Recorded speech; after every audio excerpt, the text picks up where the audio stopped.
17절입니다.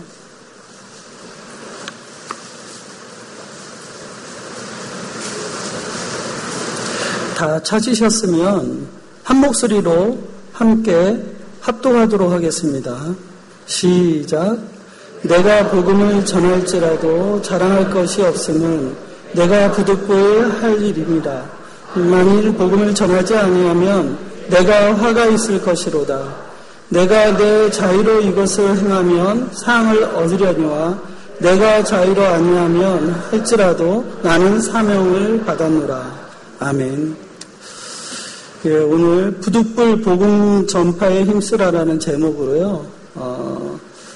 말씀을 선포해 주신 우리 목사님은 동천교회 부목사님으로 심호하고 계십니다. 그리고 또 선교학을 전공하셨고요. 그 다음에 연합 청년의 지도 간사로 수고하고 계시고요.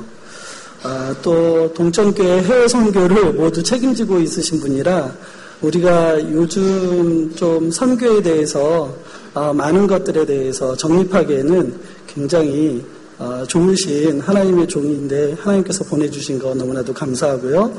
이 자리로 모셔서 말씀 전해 듣도록 하겠습니다. 나오실 때 할렐루야로 박수로 환영해 주셨으면 감사하겠습니다. 네, 나오시겠습니다.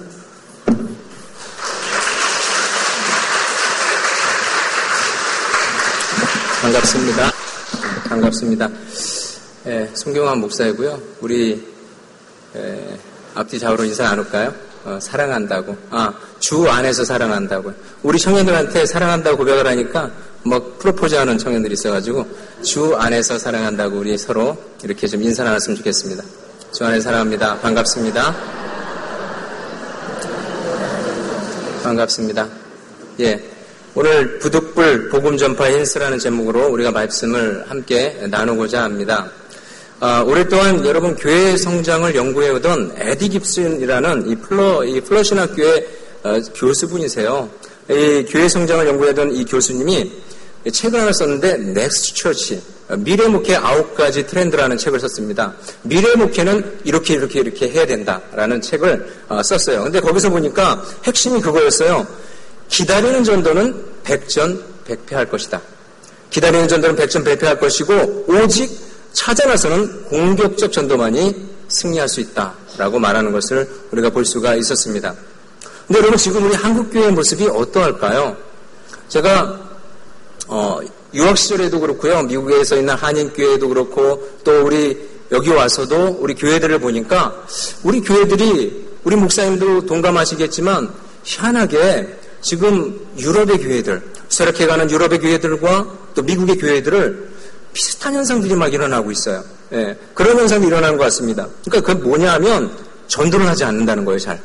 우리의 삶 속에서 전도를 잘 하지 않는다는 것입니다. 예를 들면 교인 10명 중에 2명만, 이 통계적으로 나온 얘기인데요. 교인 10명 중에 2명만 전도를 한대요. 나머지 8명은 복음을 전하지 않는 거예요. 2분만. 우리 교회도 가만히 보니까 통계적으로 이렇게 계산해 보니까 그럴 만도 해요. 한 10분 중에 2분 정도, 3분 정도 복음을 전할까요? 70인 전도를 나와서 복음을 전하든지 이럴까. 나머지 분들은 삶 속에서 잘 그러지 못하는 것 같아요. 그 이유가 뭔지 살펴보니까 이런 거였습니다. 내가 굳이 복음을 전하지 않아도 하나님께로부터 구원받기로 작정된 자들은 믿을 것인데 내가 굳이 복음을 전할 것이 있나 이런 생각들을 의외로 많이 갖고 있어요. 내가 복음을 그렇게 힘들게 해도 되지 않지만 힘들게 복음을 전해도 안 되는데 하나님께서 작정된 자들은 믿을 거 아니야. 그러면서 복음을 전하지 않는다는 거예요. 또 어떤 한편에서는 이럽니다. 내가 바르게 사는 것이 중요하지 전도하는 게 그렇게 중요하냐. 내가 바르게 사는 게 그게 전도하는 길이야. 이러면서 그럴듯하게 합리화하는 분들도 보았습니다. 그래서 복음을 전하지 예수님을 전하지 않는 거예요. 하지만 여러분 우리는 분명히 알아야 됩니다. 우리가 복음을 전하지 않는다면 이 성경 전체에 1514번이나 가라. 우리 주님께서 가라고 하셨어요. 가라고 전도하라고 하나님의 말씀을 전도하러 가는 이 하나님의 말씀에 불순종하고 있는 거예요. 그래서 성경에 몇 번 나왔다고요? 1514번 집에 가서 세보세요. 1514번 주님께서 하나님께서 가라고 명령하신 거 우리가 불순종하고 있다라는 것이죠. 여러분 교회의 본질이 무엇입니까? 교회의 본질이 무엇일까요? 구제하는 것도 있을 수 있고, 그다음에 헌신하는 거, 섬기는 거, 선행을 베푸는 거, 이런 거 중요합니다. 그러나 여러분, 이것보다 더 중요한 것은 교회의 본질은 생명을 살리는 데 있습니다. 생명을 살려야 되는 거죠. 죽어가는 영혼에게 복음을, 예수 그리스도를 전해야죠. 이것이 교회의 본질이죠. 여러분, 교회는 죽을 영혼을 살리기 위해서 구제도 하는 것이고요, 생명을 살리기 위해서 선행도 봉사도 하는 것입니다. 그것이 중요하지 않다는 말을 하는 게 아니에요. 왜 그것을 하는 것인가 우리가 알아야 돼요. 죽어가는 영혼, 이 생명을 살리기 위해서 우리가 구제도 하는 거, 헌신도 하고 봉사도 하고 선행도 한다라는 사실입니다. 이걸 명심하세요, 여러분. 이거 혼돈하는 분들이 참 많아요. 그거 하다가 다 끝나는 거예요. 그러나 교회 본질은 그것이 아니에요. 제가 우리 창대교회를 생각하면 너무 기분이 좋습니다. 제가 아부하는 거 절대 아닙니다. 창대교회가 얼마나 이 지역에서 고군분투하는지, 좋은 소문이 들려오는지, 복음 전도를 어떻게 하고 있는지, 선교를 어떻게 하고 있는지 제가 듣고 있거든요. 선교에 참 관심이 많은 사람입니다. 제가 우리 목사님 후배로서 선교에 참 관심이 많은 사람인데, 이런 소문, 우리 창대교회가 정말 고군분투하는구나, 정말 일당백하는구나 라는 것을, 제가 동천교회를 섬기지만 잘 그렇게 못해요. 잠재력은 있지만 이걸 잘 못해요. 근데 창대교회는 이걸 효과적으로 잘하는 것 같아요. 그래서 참 그게 흐뭇하고요. 생각만 해도 참 기분 좋고, 제가 또 성지주를 다니잖아요. 다니면 항상 창대교회가 섬기는 지교회가 있는 거예요. 동천교회는 없는데. 그래서 이야, 잘하는구나, 부럽더라고요. 아까도 이제 목사님한테 말씀드렸지만 참 좋아요. 그리고 제가 존경하고 목회적으로 정말 인격적으로 제가 존경하는 분입니다. 어떻게 하다가 아부가 됐는데, 아부는 절대 아닙니다. 창대교회만 생각하면 제가 기분이 참 좋아요. 하나님 얼마나 기뻐하실까? 하나님 얼마나 기뻐하실까? 그런 생각을 하게 됩니다. 그리고 사랑하는 성도 여러분, 우리는 어떠한 일이 있어도 교회의 본질인 복음 전하는 일을 등한히 해서는 절대로 안 됩니다. 절대로 안 된다는 거죠. 근데 오늘 본문은 이 사실을 분명하게 그리고 확실하게 우리가 왜 복음을 전하지 않으면 안 되는지 그 이유를 설명하고 있는 것을 우리가 보게 되어집니다. 자, 여러분 함께 볼까요? 첫 번째 보니까 본문의 16절이에요. 우리 첫 번째 단락 한번 같이 읽어볼까요? 첫 번째 시작. 복음 전도는 부득불 해야 할 일이며 만일 복음을 전하지 않으면 화가 있을 것이다. 본문의 16절도 한번 같이 읽어볼게요. 시작. 내가 부득불 할 일이라. 만일 복음을 전하지 않으면 내게 화가 있을 것이로다. 여러분, 지금 사도 바울은 전도를 뭐라고 합니까? 무슨 일이라고 해요? 부득불 할 일. 어려운 말이죠. 부득불 할 일이라고 지금 말씀하고 있습니다. 여기서 부득불이라는 것을 찾아보니까 당연히 해야 된다. 교회는, 성도는 당연히 뭘 해야 돼요? 뭘 부득불 해야 돼요? 전도를. 부득불 해야 된다. 마땅히 해야 된다는 뜻을 가지고 있습니다. 이 부득불이라는 뜻에는. 그리고 이 부득불은 헬라어로 보니까 아난케라는 단어인데요. 이걸 또 사전에서 제가 찾아보니까 뭐라고 되어 있냐면 강제, 필수, 숙명. 전도는 우리가 부득불 해야 되는 일인데 그 표현을 보니까 전도를 어떻게 해야 되냐, 강제로라도 필수로라도 숙명적으로라도 해야 된다는 뜻을 담고 있다라는 거예요. 한마디로 표현하자면 복음 전도는 마땅히, 당연히, 강제로, 필수로, 숙명적으로 해야 될 하나님의 명령이요, 하나님의 어명이라는 것이죠. 그냥 우리가 대충 들어서는 안 된다라는 거죠. 해도 되고 안 해도 되고 그런 게 아니에요. 복음은, 전도는 우리가 반드시 해야 될 명령이며 하나님의 어명이다. 그래서 사도 바울은 자신이 만약 복음을 전하지 않으면 뭐가 있다고 그래요? 복음 전하지 않으면 뭐가 있다고 그래요? 화가 있을 것이다 라고 했습니다. 화가 있을 것이다 라고 말해요. 여러분, 여기서 화가 있을 것이라는 말은 무슨 뜻일까요? 만약 사도 바울 자신이 전도를 하지 않을 경우에 하나님께서 끔찍한 재앙과 벌이 임할 것이다 이런 말입니까? 그게 아니죠. 그런 말이 아닙니다. 이 말의 의미는 바울 자신이 복음을 전하지 아니하면 내게 화가 있을 것이라, 이런 심정으로 복음을 전한 거예요. 이런 마음과 이런 심정으로 복음을 전한 것입니다. 다시 말해서 사도 바울은 복음을 전해야 한다는 영적 노블레스 오블리주, 이 거룩한 부담감을 갖고 있었어요. 이런 부담감을 가지고 전도에 힘썼습니다.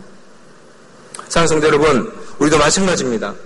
우리도 사도 바울처럼 이 영적 노블레스 오블리주, 이 거룩한 부담감을 가지고 여러분 사셔야 됩니다. 가져야 됩니다. 전도하셔야 됩니다. 여러분, 노블레스 오블리주의 뜻이 뭘까요? 좀 들어보셨을 거예요. 아마 우리 목사님 통해서나 들어보셨을 것입니다. 이 노블레스 오블리주의 뜻을 살펴보니까 높은 사회적 지위에 상응하는 도덕적 책임감을 말합니다. 우리나라에서 노블레스 오블리주 의식을 가지고 실천한 대표적인 사람이 있죠. 그분은 누가 뭐라 해도 경주의 최부자입니다. 이 경주의 최부자는요, 500년간 있잖아요. 12대에 걸쳐서 장기적인 부와 변하는 존경, 그리고 칭송을 받았던 그런 명문 가문입니다. 예. 어떻게 500년간 12대에 걸쳐서 그런 장기적인 부와 이런 존경과 칭송을, 변함없는 칭송을 받았을까? 그들은 남들과 다른 독특한 경영 철학을 가지고 있었습니다. 그것이 뭐냐 하면 사방백리 안에 굶어 죽는 자가 없게 하라. 사방백리면 여러분 40km예요. 백리가 40km. 그래서 동서남북으로 해서 사방백리에 굶어 죽는 자가 없게 하라. 이런 경영 철학을 가지고 나갑니다. 이런 여러분 노블리스 오블리주 이런 의식을 소유했다라는 것이죠. 즉, 이 경주 최부자 집안은요, 혼자만 잘 먹고 잘 살지 않고요, 춘공지나 보릿고개에 되면요, 한 달에 쌀 100석을 내놓으면서 이 이웃들에게, 굶어가는 이웃들에게, 이웃에게 나누어주고, 심지어는 여러분, 흉년이 들거나 심하게 어려워지면 자신의 창고를 털털 털어서라도 여러분, 많은 사람들을 구휼했다고 합니다. 참, 이분은 믿음이 있는 사람인지 모르겠어요. 아마 없었을 거예요. 그런데 이러한 가훈을 가지고, 경영 철학을 가지고 여러분 살아간 거예요. 남을 돌아보는. 이 정신은 참 대단하다고 봐요. 귀하다고 봐요. 사랑하는 성도 여러분, 우리도 마찬가지입니다. 먼저 하나님의 구원을 받은 우리는 영적인 노블리스 오블레주 이 의식을 가져야 돼요. 이 의식을 소유해야 합니다. 즉 여기에 있는 저와 여러분들은 내 주변에 사방백리에 여러분 지옥에 가는 자가 없게 해야 된다는 이러한 의식을 가지고 이런 거룩한 부담감을 가지고 사셔야 돼요. 세상에 믿지 않는 자들도 이렇게 사는데 세상에 믿지 않는 자들도 이러한 의식과 가훈과 철학을 가지고 살아가는데 우리 하나님의 백성들이 하나님의 어명을 사명을 받은 우리들이 어떠한 자세로 살아가야 될까요? 오늘 사도 바울을 보면서도 우리가 알 수 있잖아요. 예? 내가 복음을 전하지 않으면, 내가 예수 그리스도를 전하지 않으면 내가 화가 있을 것이다 라는 거룩한 부담감을 가지고 전도 현장에 나가 생명을 걸고 전도를 하잖아요. 이것을 우리에게 가르치잖아요. 그럼 우리가 이 사명을 받은 자로서 어떻게 우리의 삶 속에서 어떻게 살아야 될까? 우리 장대교회를 중심으로 해서 또 여러분의 가정에서, 직장에서, 학교에서, 캠퍼스에서 여러분이 어떠한 자세로 살아가야 될까? 세상에 세상 사람들이 이러할진데 우리가 다시 한번 생각해 보아야 할 그러한 대목입니다. 여러분, 우리도 내 주변에 40km 안에 모든 사람들로 하여금 주님을 모르는 자가 한 명도 없게 해야 된다라는 것입니다. 이러한 자세로 여러분 살아가셔야 됩니다. 내 주변에 40km 멋지지 않습니까? 이런 영적인 도전 의식을 가지고 부담감을 가지고 살아가는 거예요. 내 주변에 죽어가는 자가 없어야 되는데 가슴을 치면서 울면서 그런 아버지의 마음과 눈으로 바라보면서 사셔야 된다는 것이죠. 한 번 앞으로 더 나아가서 우리 민족뿐만 아니라 전 세계에 주님을 모르는 자들에게 바로 복음을 들고 나가야 된다라는 것입니다. 한마디로 여기에 있는 저와 여러분들은 사실 우리 교회 문 밖에만 나가도 얼마나 방황하는, 죽어가는 영혼들이 많이 있습니까? 어제도 우리가 신혼예담에서 연청 찬양 집회를 했는데 이 청년들 제가 간식을 사기 위해서 신림동 잠깐 나갔어요. 잠깐 나갔다 왔는데 어마어마한 이 젊은이들이 유흥가가 많잖아요. 노는 게 참 많잖아요. 사람 때문에 갈 수가 없어요.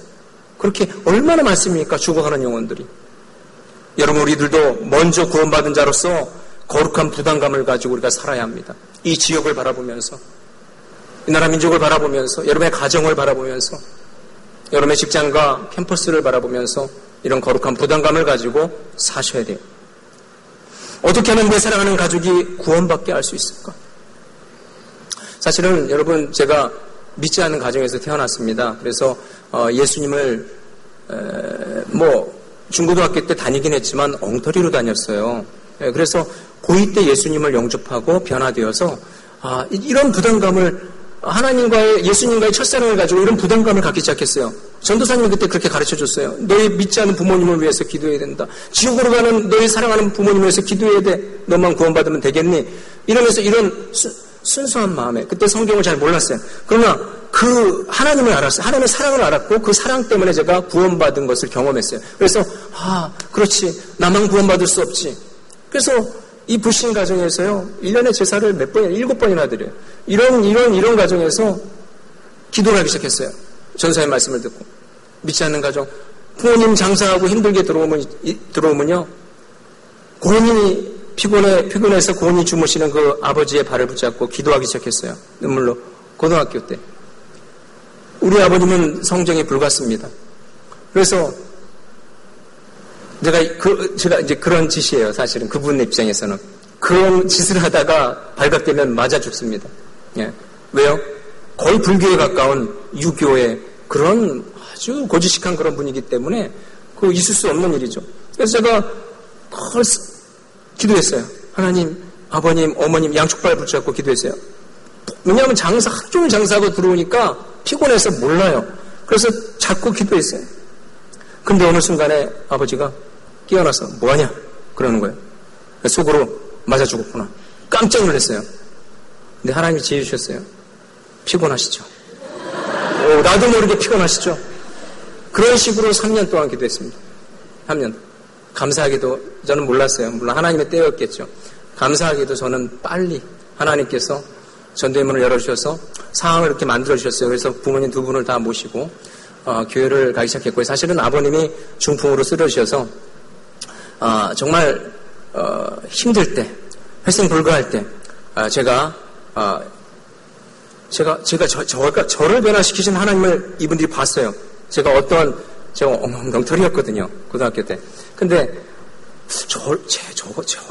쟤를 변화시킨 하나님은 어떤 분이지? 쟤가 변화됐네? 그러니까 이분들이 평소에 그래도 존중을 했어요. 하나님 대단하시다. 쟤를 변화시켜서.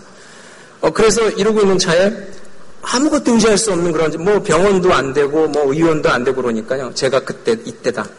부흥회에 초대했어요. 그래서 이제 이분을 얻고 다니기 시작한 거예요.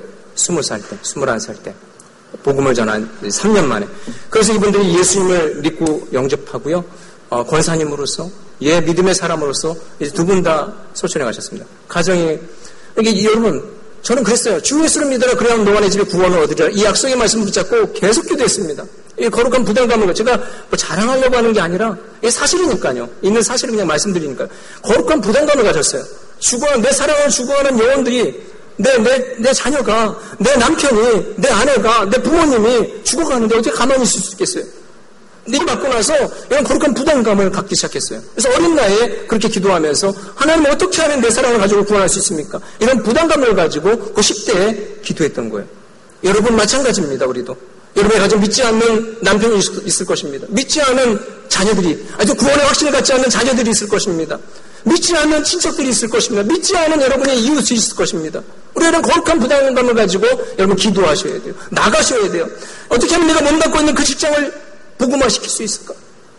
어떻게 하면 내가 다니는 그 캠퍼스를 복음화시킬 수 있을까? 여러분 어떻게 하면 전 세계 주님을 모르는 자들에게 내가 복음을 증거할 수 있을까? 고민하고 이것 때문에 가슴 아파하고 이것 때문에 금식하면서 여러분 울면서 기도하는 사람이 되어야 된다는 거죠. 기도하는 사람이 되어야 합니다. 근데 우리는 어떠합니까? 우리의 현재의 현 주소, 내 모습은 어떻습니까 지금? 제가 이렇게 말씀을 전하지만 우리를 바라봐야죠. 말씀의 거울 앞에서 나를 비춰봐야죠. 그럼 매일 거울 보죠. 거울 보면서 내 모습을 다듬죠. 그렇죠? 눈곱도 떼시고.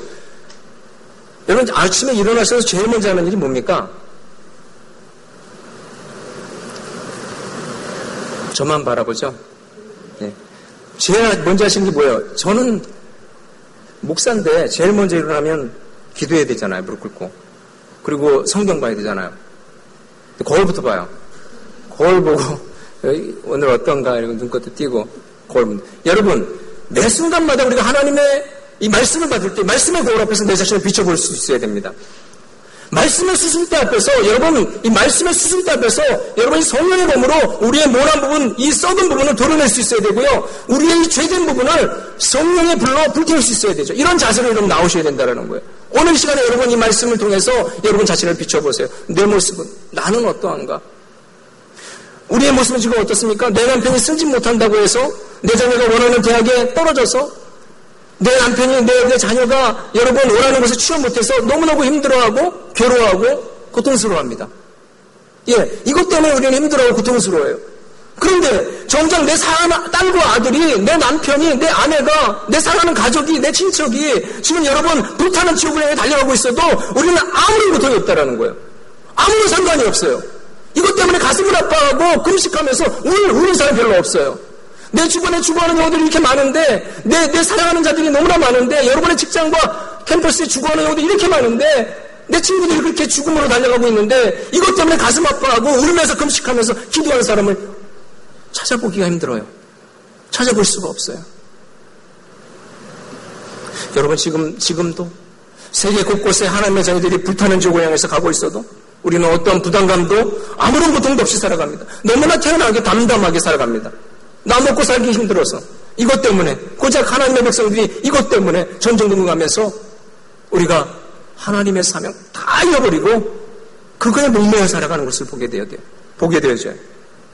하지만 여러분 기억하십시오. 우리에게 먼저 하나님의 자녀라는 고상한 신분을 주신 하나님께 보답하는 길은 우리가 거룩한 부담감을 가지고 죽어가는 영혼을 위해서 전도하는 것입니다. 전도하는 것입니다.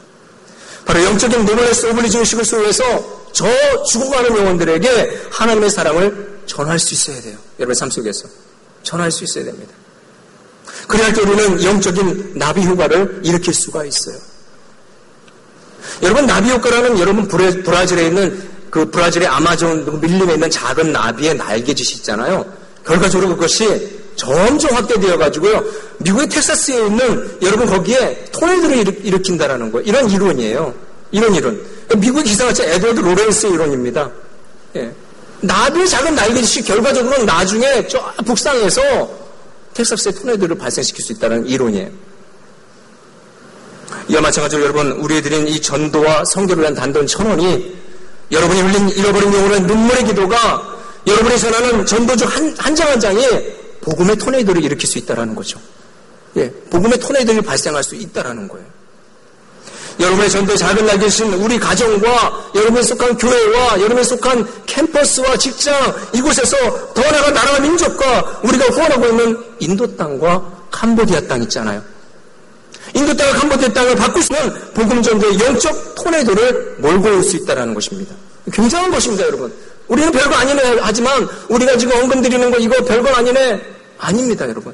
이것이 결과적으로 복음의 영적 토네이도를 일으킬 수 있는 원동력이 되는 거예요. 왜냐하면 우리가 순종하고 나갈 때 전능하신 하나님께서 일하시기 때문에 그렇습니다. 하나님은 일하세요, 여러분. 우리가 하는 게 아니에요.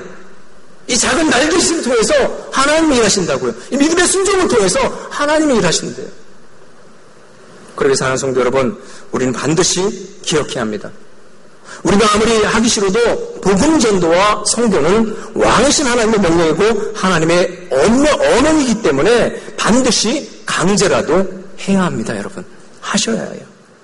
우리가 아무리 성경을 깊이 알고 아무리 기도 많이 하고 아무리 믿음 있는 척해도 하나님의 최고의 소원이요 하나님의 최대의 언어인 이 복음을 전하지 않고 있다면 우리는 지금 하나님 앞에서 불순종하는 죄를 짓고 있는 것입니다, 여러분. 우리가 아무리 예배학과 예배론을 공부하고 헬라어와 히브리어 원문을 심층 분석하고 신학 박사를 받는다 해도 하나님의 관점에서 하이라이트인 이 복음 전파를 알지 못한다면 아무 소용없어요, 여러분. 아무 소용없어요. 뭘 받아도. 하나님의 관점에서 이 하이라이트 복음 전파를 우리가 하지 않는다면 알지 못한다면 아무 소용없는 거죠. 무슨 언어 분석이 필요한 것입니까? 무슨 신학 박사가 필요합니까? 하나님의 언어, 하나님의 이 명령을 우리가 하지도 않는데, 감당하지도 않는데, 무엇인지 알지도 못하는데.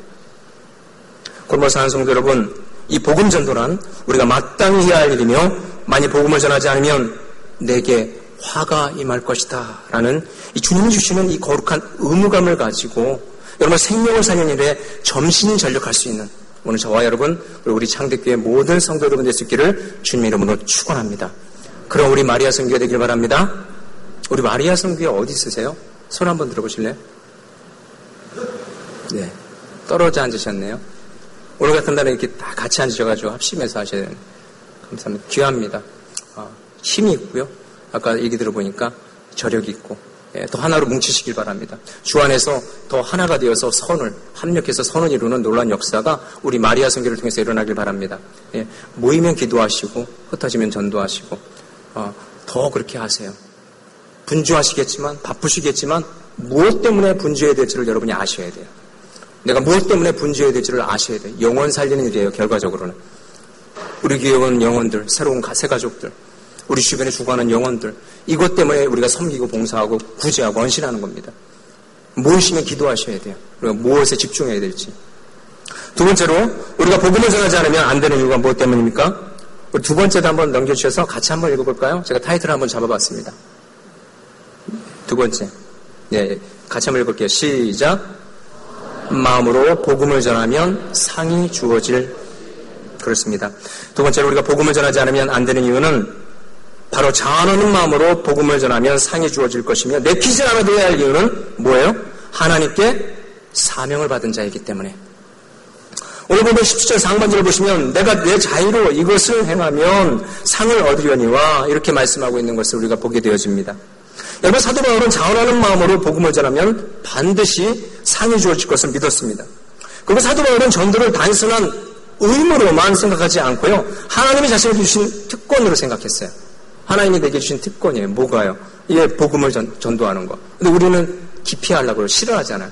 근데 사도 바울은 이걸 특권으로 생각했어요. 그래서 사도 바울은 자원하는 마음으로, 즐거운 마음으로 복음을 전하는 거, 예수님을 전했던 거예요. 여러분, 우리도 마찬가지입니다. 우리가 복음을 전하면 하나님께서 우리에게 주시는 이 상이 있습니다. 그리고 장차 미래에 우리에게 주시는 천국에서 받아들일 상이 또 있고요. 또 이 땅에서 지금 받아들이는 상이 있다라는 것입니다. 여러분, 우리가 복음을 전해서 미래에 받게 되는 상은 뭘까요? 복음을 전함으로 말미암아 미래에 받게 되는 상이 뭘까요? 생명의 멸류관. 생명의 멸류관. 이걸 하나님이 주시겠다고 약속하셨습니다. 그리고 또한 지금 이 땅에서 받게 되는 상은 뭘까요? 지금 이 땅에서 우리가 받게 될 상. 그것은 바로 전도하면 복음의 권세와 능력을 경험합니다. 전도할 때 하나님을 경험하게 돼요, 여러분. 가만히 있으면 안 돼요. 가만히 있는 사람은 기도도 안 해요. 전도하는 사람은 기도하게 돼 있어요. 하나님의 능력을 구하게 돼 있어요. 전도. 누가복음 여러분 10장 17절에 보면 그 말씀이 나와 있어요. 우리가 이 땅에서 받을 수 있는 상, 우리가 전도하면 복음의 권세와 능력을 경험하게 된다는 거예요. 그러니까 여러분, 우리가 복음을 전할 때나 주의를 할 때 가장 큰 축복을 받는 비결은 바로 자발적으로 순종할 때인 것을 명심하시길 바랍니다. 그리고 또한 사도 바울은 17절 하반절 보세요. 이 부분에 하반절에 보시면 뭐라고 하냐면, 내가 자유로 아니한다 할지라도 나는 뭘 받았노라? 사명을 받았노라. 사명을 받았노라. 여러분, 사도 바울은 복음을 전하는 일을 하나님께서 자신에게 맡기신 사명이라고 말씀했습니다. 사도행전 20장 24절이죠. 내가 사명이라고 말씀하셨습니다. 여러분, 우리도 마찬가지입니다. 왕이신 예수님께서는 마지막 어명으로 우리에게 땅끝까지 가서 복음을 전하라고 말씀하셨어요. 저도 이 말씀 받고 주의 길로 들어섰었습니다. 땅끝까지 가서 복음을 전하라. 그래서 이 복음 전도의 사명은 모든 성도에게 주신 사명입니다, 여러분. 사명. 여기 있는 저한테만 주신, 우리 목사님에게 주신 사명이 아니에요. 바로 오늘 저와 여러분에게 주신 사명이에요, 여러분. 복음 전도는 땅끝까지. 이곳을 원점으로, 기점으로 해서 땅끝까지. 중요한 것이죠. 그렇다면 여러분, 지금 저와 여러분의 모습은 어떠합니까? 제가 말씀의 거울 앞에서 계속 쓰라고 그랬죠? 그러면 지금 우리의 모습은 어떠합니까? 여러분, 많은 사람들은 생존하기 위해서, 말 그대로 서바이벌하기 위해서 지금 살아갑니다. 정말 믿는 자들도 그래요. 이런 함정에 많이 빠져요. 우리가 무엇을 먹을까, 무엇을 마실까, 무엇을 입을까, 이거 걱정하며 살아간다고요, 지금. 하는 말씀을 모르는 게 아니에요. 아는데도 불구하고 내 삶의 현실에서는 내가 지금 무엇을 먹을까, 뭘 마실까, 무엇을 입을까, 이 걱정하고 살아가고 있어요. 모두가 다 그렇습니다. 물론 이런 것들이 생존을 위해 필요합니다. 중요하지 않다는 것이 아니에요. 생존을 위해서는 필요하죠. 하지만 여러분, 하나님의 사랑하는 저와 여러분은 이런 생존의 단계를 뛰어넘어서 사명자로 살아가야 돼요. 사도 바울의 고백처럼 사명자의 단계로 살아가야 됩니다. 왜 우리가 하나님의 자녀가 하나님의 사명자들이 이 생존 때문에 이러고 있습니까? 사명자의 사명감을 가지고 살아가요. 근데 여러분, 사단은요, 평생 동안 우리가 생존에 매달려 살기를 유도합니다. 이 말이 무슨 말씀인지 이해되세요? 사단은요, 성도들이, 우리들이, 하나님의 자녀들이 사명자로 살기를 원하지 않아요. 두려워해요. 우리들이 생존의 단계에 살기를 그렇게도 원하고요, 유도한단 말이에요. 무슨 말인지 알아요? 그래서 오늘도 우리는 무엇을 먹을까 마실까 입을까를 염려하며 살아가는 거예요. 염려의 재료를 딱 막혀가지고 너는 지서라 그러면서 제가 이렇게 이 하나님의 말씀을 받고 이렇게 말씀을 드려도 그럴 수 있다는 거예요. 여러분, 사명자로 사셔야 돼요. 왜 여러분 이 생존의 단계에서 우리가 머물러 있습니까? 여러분, 사단은요, 언제나 우리로 하여금 무엇을 먹을까, 무엇을 마실까, 무엇을 입을까를 여러분 이 생존의 단계에 늘 머물면서 우리를 시험하게 합니다. 하지만 여러분, 마귀에게 속지 마세요. 마귀에게 속지 마세요. 우리의 생존의 문제는 우리의 영역이 아닙니다. 우리의 생존의 단계는 우리의 영역이 아니라 하나님의 영역이에요. 무슨 말씀인지 아세요? 이거 너무 중요한 말씀인데 다 받으셨는지 모르겠어요. 여러분, 우리의 생존의 문제는 우리의 영역이에요? 누구의 영역이에요? 예, 우리의 영역이 아니라 누구의 영역이요? 하나님의 영역이에요. 우리의 생존의 단계. 근데 우리는 이 생존의 단계 때문에 지금 이러고 있잖아요, 지금. 이거 아니면 죽는 것처럼. 이거 하나님의 영역이라니까요, 여러분.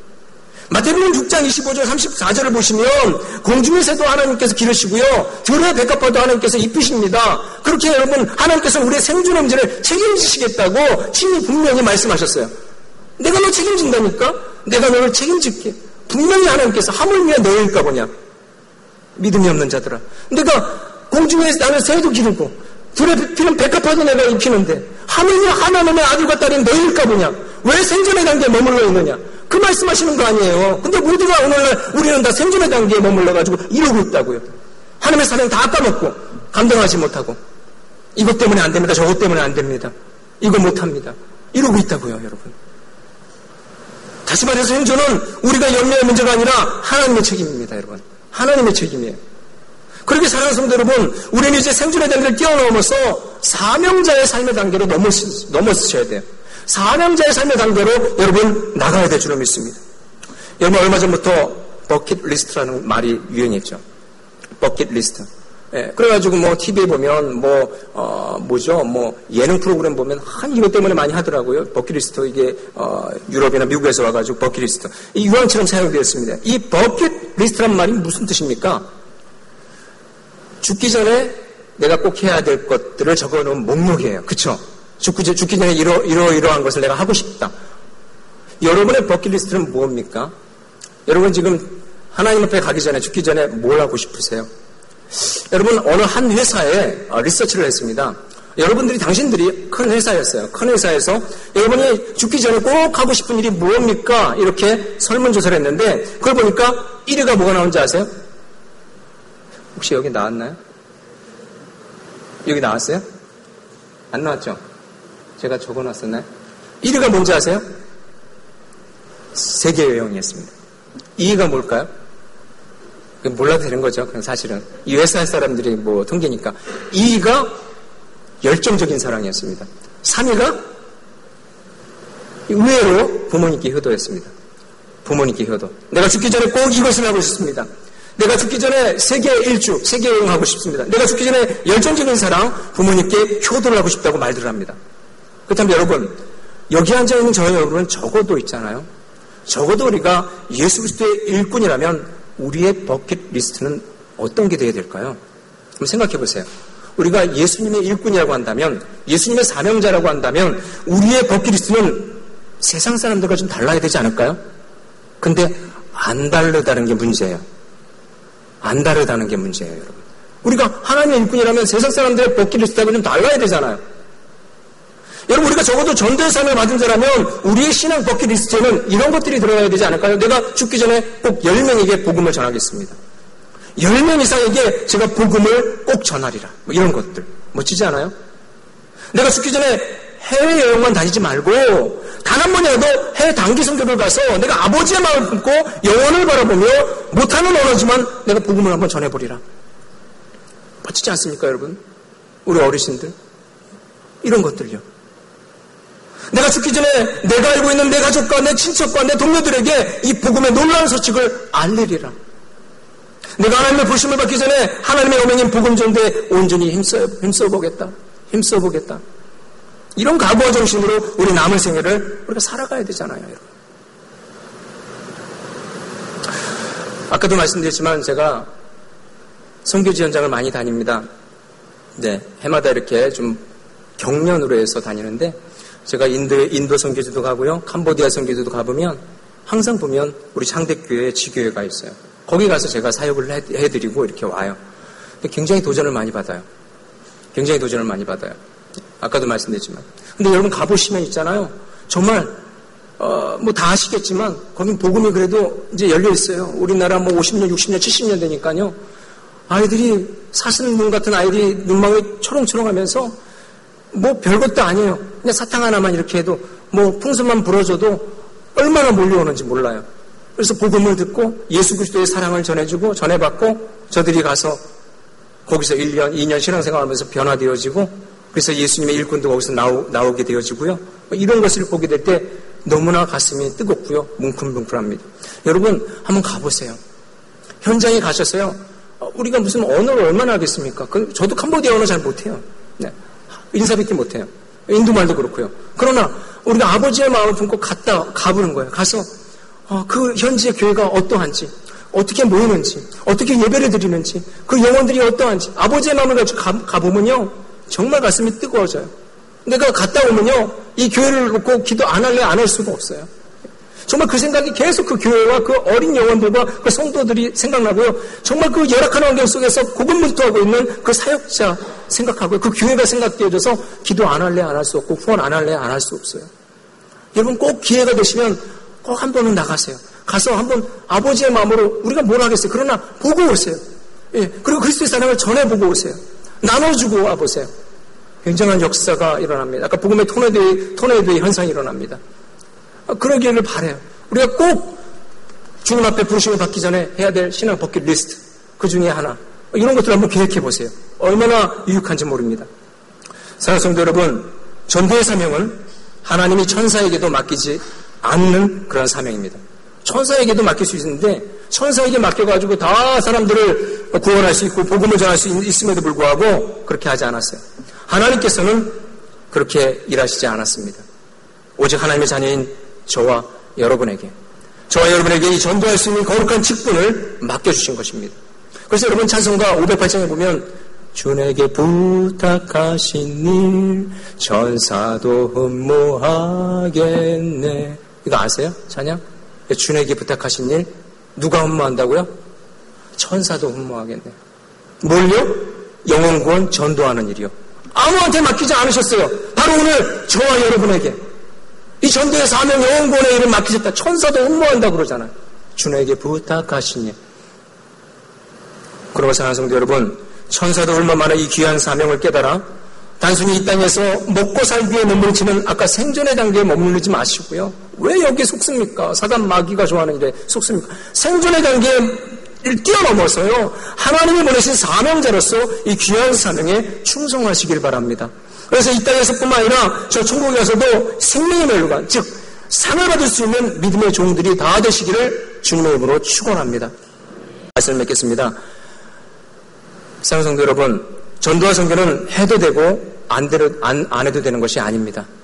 그런 옵션이 아니에요. 전도와 선교는 한 부서 행사도 아니고요, 한 교회 일도 아닙니다.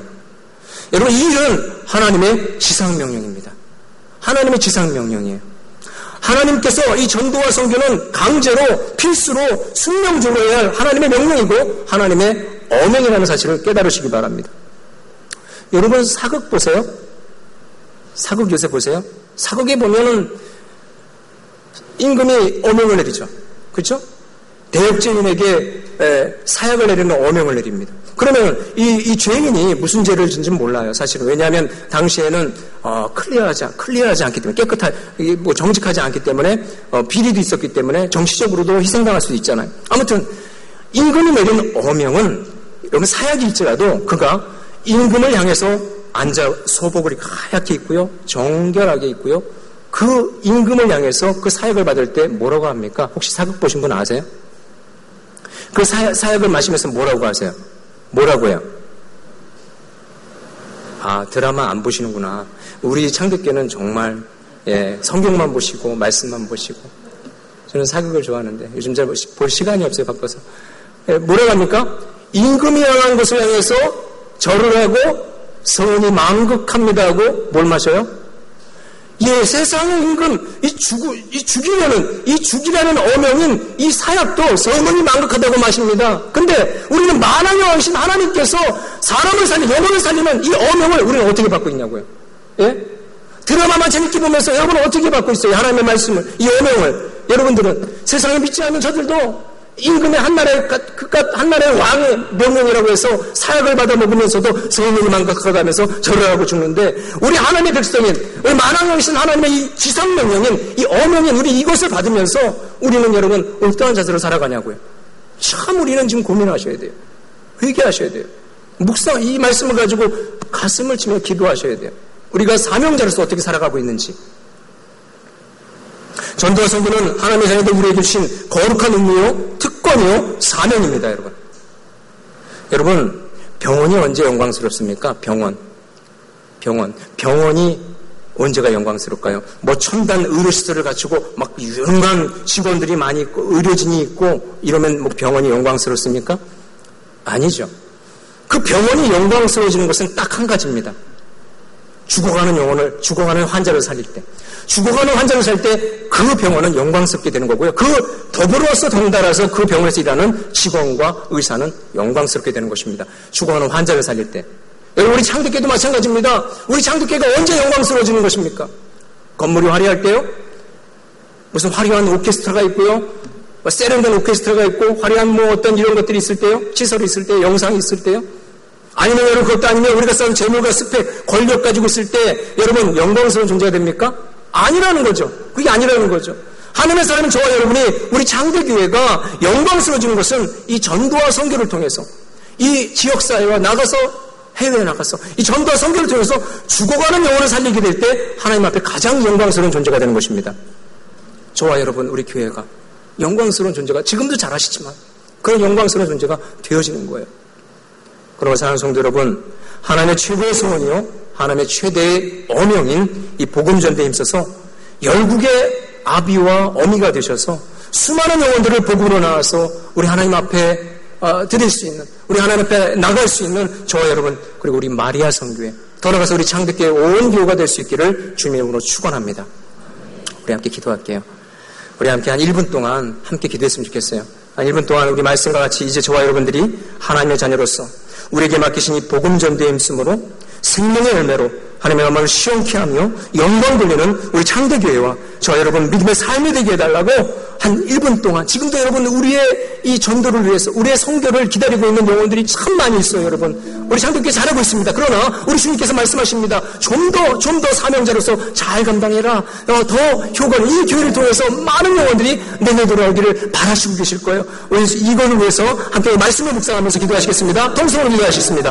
할렐루야. 하나님 아버지 감사합니다. 오늘 주신 말씀 우리가 다시 한번 새겨보면서 하나님의 자녀로서 우리에게 맡기신 이 복음 전도의 힘쓰므로 생명의 열매로 하나님의 마음을 시원케 해드릴 수 있는 주여 우리 장대교회가 되길 원합니다. 오늘 저와 하나님 우리의 사랑하는 성도들이 되길 원합니다. 하나님의 최고의 소원이요, 하나님의 최대의 어명을 이 복음 전도에 힘을 쓸 수 있는 우리 교회가 되길 원합니다. 하나님 우리 성도들의 삶이 되길 원합니다. 하나님 생존에 우리가 머물러 있지 않기를 원하며 생존의 단계를 뛰어넘어서 사명의 단계로 또 들어갈 수 있는 우리 장대교회 온 성도가 될 수 있기를 원합니다. 하나님 수많은 영혼들을 우리가 이 복음 전도에 힘쓰므로 말미암아 열국의 아비와 어미가 되어서 수많은 영혼들을 복음으로 나와 하나님에 드릴 수 있는 저희 교회가 되길 원합니다. 우리 온 교회가 되길 원합니다. 우리 마리아 성교회가 되길 원합니다. 주여 불쌍히 여겨주옵소서. 오늘 긍휼히 여겨주시옵시고 우리 기도에도 응답하여 주시사 더 선교와 전도에 힘쓸 수 있는 우리 장대교회가 될 수 있도록, 우리 온 교회가 될 수 있도록 합력하여 승리를 이룰 수 있도록 주의 역사하여 주시기를 간절히 원하고 기도드립니다. 주여 함께하여 주옵소서. 주님 붙잡아 주시옵소서. 주님 역사하여 주옵소서. 할렐루야. 하나님 아버지 감사합니다. 하나님 감사합니다. 하나님 감사합니다.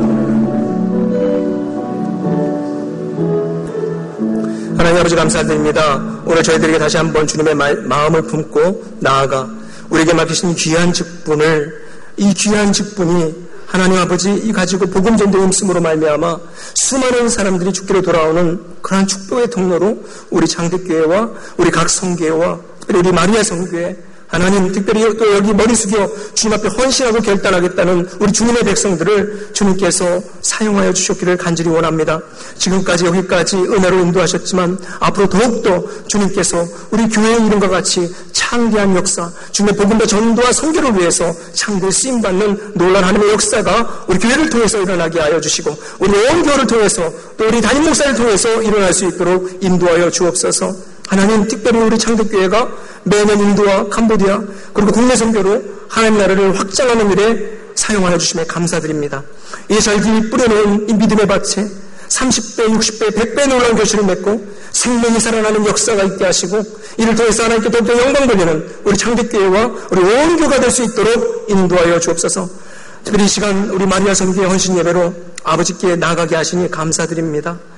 이 시간을 통해서도 하나님 앞에 믿음으로 결단하고 헌신하여 더 귀하게 쓰임받는 우리 성교회가 되게 하여 주시고 특별히 저들의 산업 가운데도 함께 하셔서 물질로도 섬기기에 부족함이 없도록 복에 복을 내려주셨기를 간절히 원합니다. 이를 통해서도 하나님께 귀히 쓰임받는 우리 창대교회와 우리 온 교회가 되게 하여 주시옵소서. 감사드리오며 우리 빛이요 생명이 되시는 예수 그리스도의 이름으로 기도드리옵나이다. 아멘.